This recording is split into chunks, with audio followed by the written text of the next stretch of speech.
The final whistle at Stamford Bridge signals not a winner, but a testament to the relentless, brutal and captivating nature of the Premier League.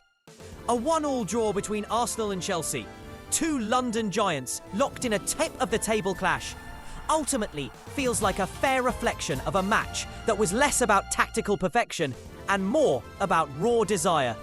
A contest defined by a moment of madness and the sheer will to survive. In a game that promised a technical chess match, what we witnessed was a physical and emotional war of attrition. A spectacle that against all odds was enhanced by a first-half red card that forced both teams to reveal their true characters under immense pressure. The seismic shift occurred with Moises Caicedo's challenge. In the modern era of football, the interpretation of such tackles has evolved into a near zero-tolerance policy for studs-up contact above the ankle. While debates will rage about the softness of the decision, the current letter of the law left the official with little choice once the incident was reviewed.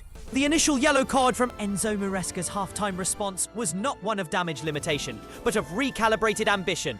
The substitutions he made were intriguing, signalling a shift to a dangerous, lightning-fast counter-attacking system. It was a bold gamble that redefined the match. Rather than sitting deep, Chelsea maintained an astonishingly high defensive line and positioned players on the halfway line during Arsenal corners. A daring strategy that showcased their belief and almost caught Arsenal off guard on multiple occasions.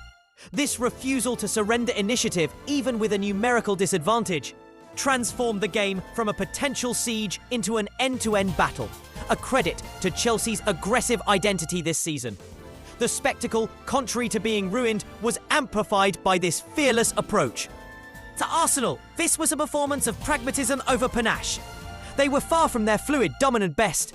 They struggled to establish their typical rhythm and control in midfield, appearing a team feeling the cumulative fatigue of a demanding week against top-tier opposition. The absence of their first choice central defensive pairing, William Saliba and Gabriel, cannot be overstated. This was only the second Premier League match they have navigated without both pillars at the back since Saliba's integration into the team. And the challenge was monumental. Yet this is where the mark of a potential champion is revealed. They adapted, they shuffled, and players like Jakub Kiwior and the ever-reliable Takahiro Tomiyasu performed a shrewd job of shielding the patched-up defence, playing within themselves to manage the game intelligently. Amidst the tactical shifts and overarching narratives, individual brilliance carved its name into the match.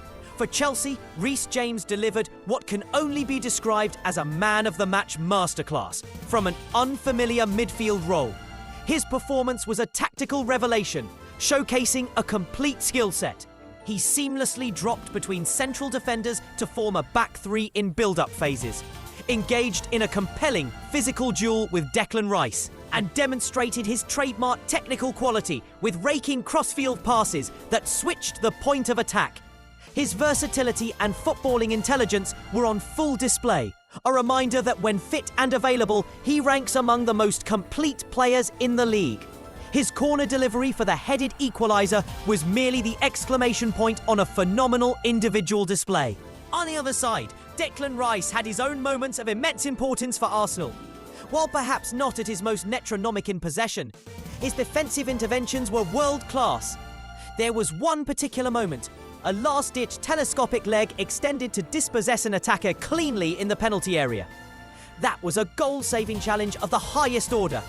It was a moment of pure defensive instinct and timing, underscoring his immense value. The battle between these two England internationals, James and Rice, became a compelling microcosm of the larger team struggle. James embodying Chelsea's creative courage and Rice personifying Arsenal's resilient backbone. The officiating of Anthony Taylor also became a central character in the drama. While none of his individual decisions could be categorically labelled as outright howlers, his management of the game's tempo was a point of discussion. The flurry of early yellow cards set a particular tone, one that seemed to encourage both teams to hunt for fouls rather than purely play the ball.